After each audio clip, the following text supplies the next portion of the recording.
Oi pessoal, para quem não me conhece, sou Daniel Granato, sou biólogo, professor e tenho mestrado em bioquímica. Nesse vídeo eu vou conversar com vocês um pouco sobre as vacinas da Covid-19 que estão na fase 3. Eu vou falar um pouco sobre o desenvolvimento da vacina, vou falar um pouco sobre ensaios pré-clínicos, as fases dos ensaios clínicos e comentar rapidamente sobre as diferenças dessas vacinas que estão na fase 3, algumas já estão sendo testadas aqui no Brasil. Bom, primeiro é importante comentar sobre como ocorre o desenvolvimento de uma vacina. Tem os ensaios pré-clínicos, que são aqueles ensaios feitos em laboratórios, em animais, em células de animais, células de cultivo de animais. Nesses ensaios clínicos, quando os pesquisadores têm um resultado promissor, um resultado interessante, eles procuram publicar esses resultados, procuram ter um aval, ter uma documentação para começar os ensaios clínicos, os ensaios em pessoas dessas vacinas. Tendo esse aval, começando os ensaios clínicos, essa vacina vai passar por 4 fases. Fase 1, 2, 3 e 4. A fase 1 é uma fase bastante importante, uma fase com cerca de 15, 30 pessoas voluntárias e que os pesquisadores buscam analisar quantas doses de vacina as pessoas vão tomar, a quantidade de cada dose, vão analisar também a segurança e a toxicidade dessa vacina e, por fim, vão buscar estudar como a vacina atua no corpo das pessoas e como o corpo dessas pessoas responde à vacina. Então, passada essa fase 1, vai iniciar a fase 2, que é uma fase que os cientistas primeiro vão analisar se essa vacina foi suficiente, foi capaz de gerar uma resposta imunológica, ou seja, foi capaz de ter produção de anticorpos neutralizantes contra o antígeno do vírus ou o próprio vírus. Além disso, vão analisar se houve produção de células de memória, as células T, e também vão seguir analisando a segurança e a toxicidade dessa vacina. Interessante comentar que nessa fase 2 há um aumento dos voluntários. Agora, nessa segunda fase, o número de voluntários aumenta para cerca de até 100 pessoas, 150 pessoas.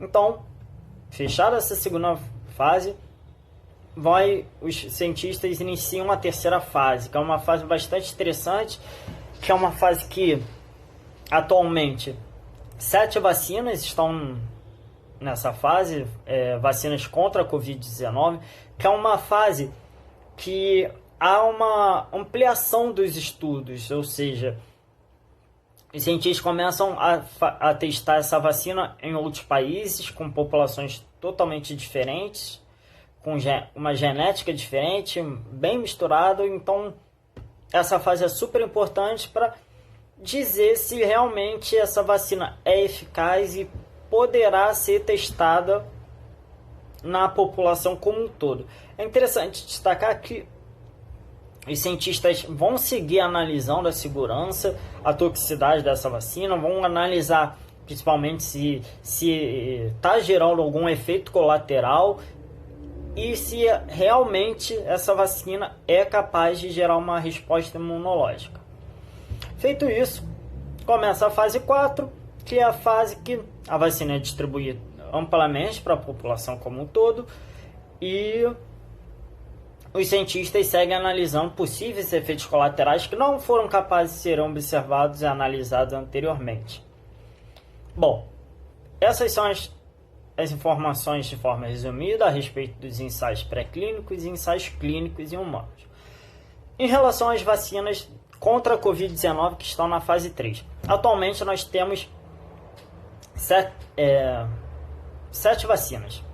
Uma vacina do Reino Unido, que é da Universidade de Oxford, com a parceria da AstraZeneca. temos 3 vacinas chinesas, uma da CanSino, outra da Sinopharm, outra da Sinovac. Uma é a vacina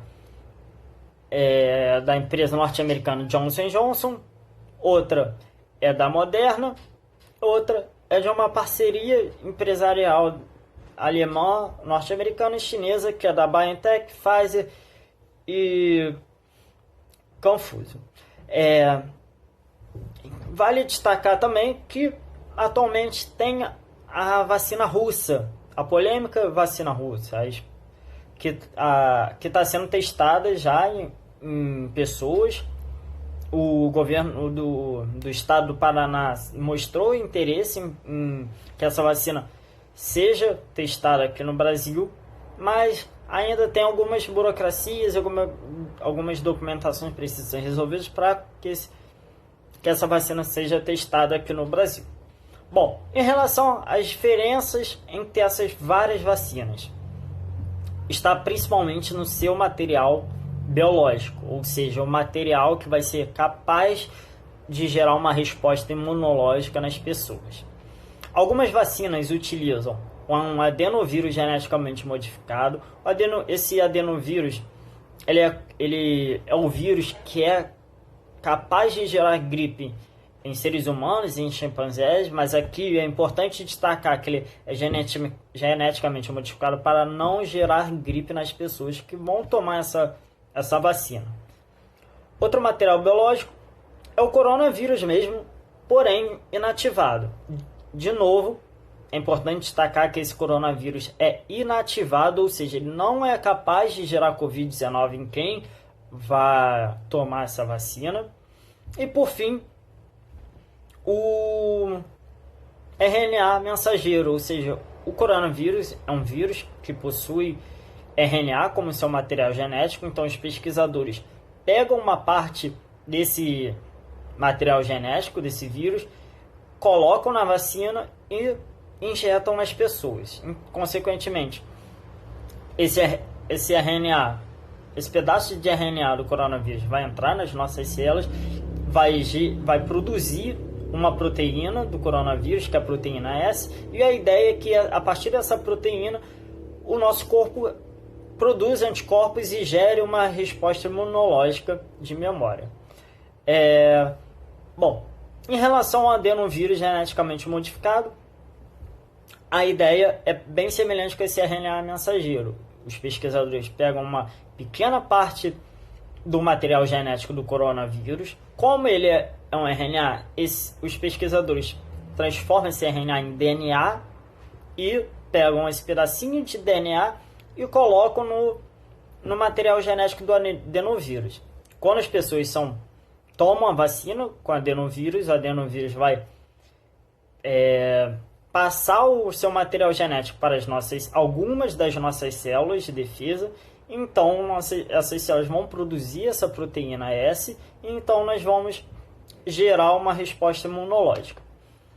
Beleza, mas quem está utilizando essas técnicas? A vacina da Universidade de Oxford, em parceria com a AstraZeneca, utiliza esse adenovírus geneticamente modificado, com DNA, assim como a empresa chinesa CanSino, a empresa norte-americana Johnson Johnson e também a empresa russa. Bom, em relação ao coronavírus inativado, quem está utilizando essa técnica são as empresas chinesas Sinopharm e Sinovac, e quem está utilizando a tecnologia do RNA mensageiro são as empresas americanas Moderna e BioNTech, junto com a empresa alemã Pfizer. O interessante dessas diferentes tecnologias, diferentes vacinas, é que nenhuma delas até agora foi capaz de gerar algum efeito colateral muito forte, ou então gerar Covid-19, por isso que elas estão na fase 3. Eu acho que, de forma bem resumida, de forma de fácil entendimento, é essa mensagem que eu queria passar para vocês. Espero que vocês tenham gostado do vídeo. Acho que deu para comentar um pouco sobre as diferentes fases do desenvolvimento da vacina e também um pouco sobre a diferença das vacinas em relação ao seu material biológico e também em relação à sua nacionalidade, né? Qual país que está produzindo o quê. E, bom, vão me seguindo, cada semana tem uma novidade em relação às vacinas e espero que todos fiquem bem, se cuidem, usem máscaras, lavem as mãos ou então utilizem álcool em gel.